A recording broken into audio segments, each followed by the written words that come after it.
datang. Bahaya itu. Bahaya besar yang akan diprediksi ya, dijongkok bahwa akan pecah Pulau Jawa ini. Ya. Jelas akan pecah. Itu dijongkok sudah ada. Sudah ada. Nah, makanya kita harus hati-hati supaya tidak terjadi. Sekarang harus kita.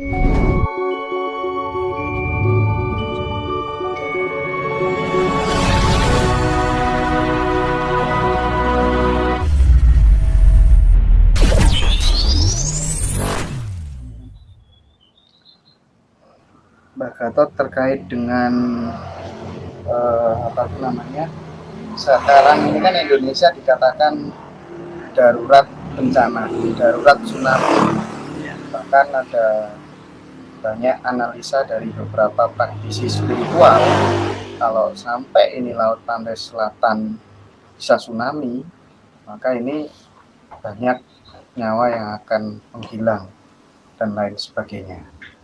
Nah, kalau pandangan Mbah Gatot sendiri terhadap fenomena itu seperti apa? Kembali kepada pohon, ya. Pohon. Iya, pohon besar. Pohon yang kapan hari, ya. Ya, saya sebut pohon raksasa. Pohon raksasa yang jumlahnya di Indonesia ini, katakanlah saya sebut di Pulau Jawa aja ya, itu macamnya banyak. Pohon bulu, pohon winong, wangkal, pohon gondang, pohon suko, beringin, pohon segawe, itu banyak sekali macamnya. Dan sekarang ini, dan pohon besar itu sebetulnya merupakan jati diri kita, jati diri Pulau Jawa. Jadi artinya antara Pulau Jawa dengan pohon raksasa itu satu kesatuan yang dia bisa dipisahkan. Itu namanya pohon rasa itu merupakan jati diri dari Pulau Jawa. Sebentar no, ya potong sebentar aja. Iya. Leluhur-leluhur kita dulu kan, terus kemudian lama kelamaan sekarang pada ditebangi semuanya itu bagian dari grand design, atau kan memang generasi selanjutnya yang tidak paham akan pentingnya pohon-pohon besar itu?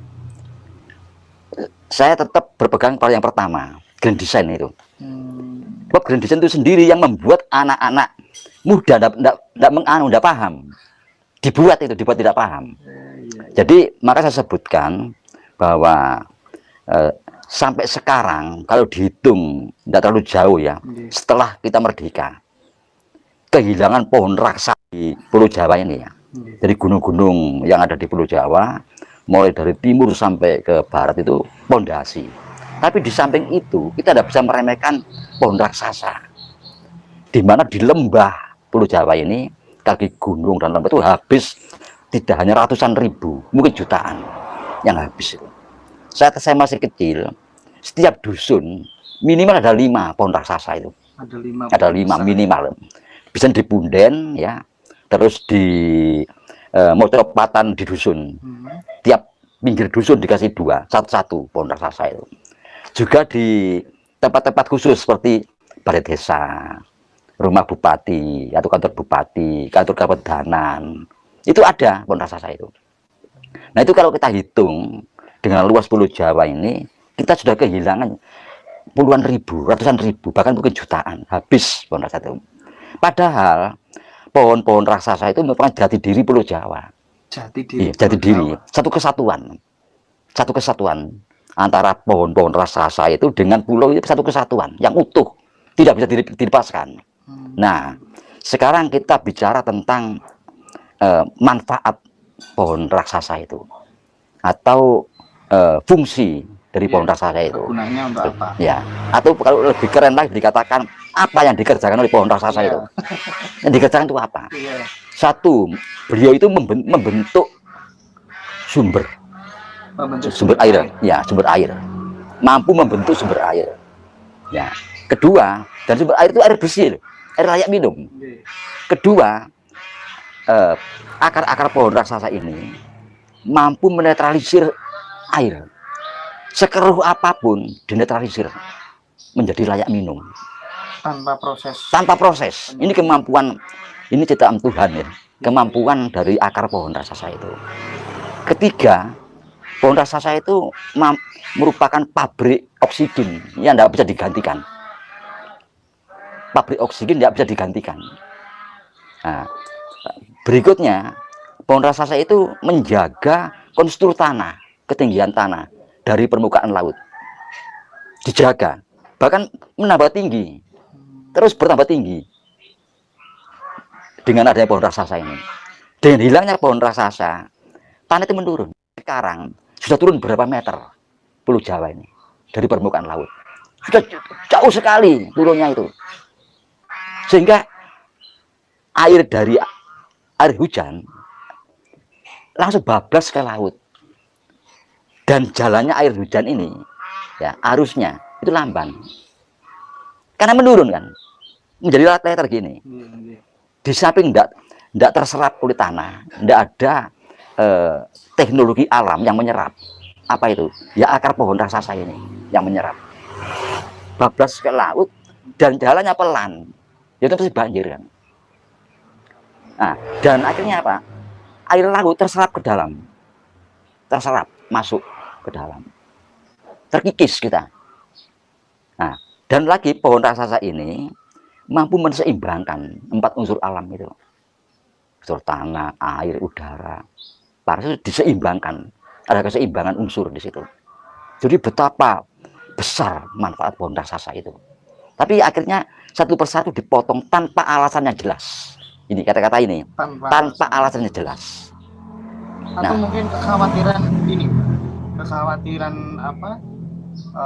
Biasanya kalau pohon-pohon besar itu kan punden lah ya, punden katanya syirik lah dan lain sebagainya lah. Mungkin karena itu mungkin Mbak. Nah, saya tidak bicara itu. Ya, sebetulnya itu boleh dipertanyakan. Iya. Itu siapa pun berhak untuk bertanya tentang itu. Dan saya pun berhak untuk tidak menjawab. Gitu, ya. Ya jelas itu saya katakan tanpa alasannya jelas. Iya, betul. Nah, akhirnya apa? Akhirnya kita kehilangan sekian ratus ribu pohon raksasa. Nah, sumber tidak ada. Sumber tidak ada lagi sudah. Sumber-sumber air bersih tidak ada. Dan keseimbangan alam tidak terkontrol. Tanah menurun drastis. Makanya di kota-kota besar, Surabaya, Jakarta, ini penanggulangan banjir tidak akan bisa. Tidak bisa. Tidak bisa. Secara apapun. Tandon air Jakarta, Surabaya, tidak bisa. Ya. Tanpa untuk menggantikan tandon air yang dibentuk oleh pohon raksasa, tidak bisa ditiru oleh manusia. Teknologi manusia tidak akan bisa meniru. Tidak akan bisa. Gorong-gorong, tandon tidak bisa meniru. Ini alam. Karena pohon ini jati diri tanah Jawa. Menjadi semula. Kenapa? Kita mewarisi Pulau Jawa ini ya dari leluhur kita. Ini lengkap dengan pohon raksasanya. Lengkap dengan alamnya yang subur. Yang indah, yang rindang, yang tanpa banjir ya. Makanya saya tidak setuju kalau misalnya ada para ilmuwan mengatakan kenapa kok ini candi ini tenggelam, Borobudur tenggelam karena banyak alam. Tidak, saya tidak setuju itu, kecuali gunung meletus.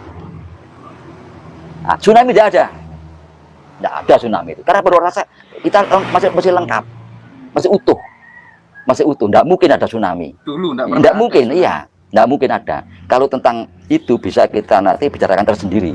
Tenggelamnya candi. Memang kita uruk gitu. Kita yang menyembunyikan memang.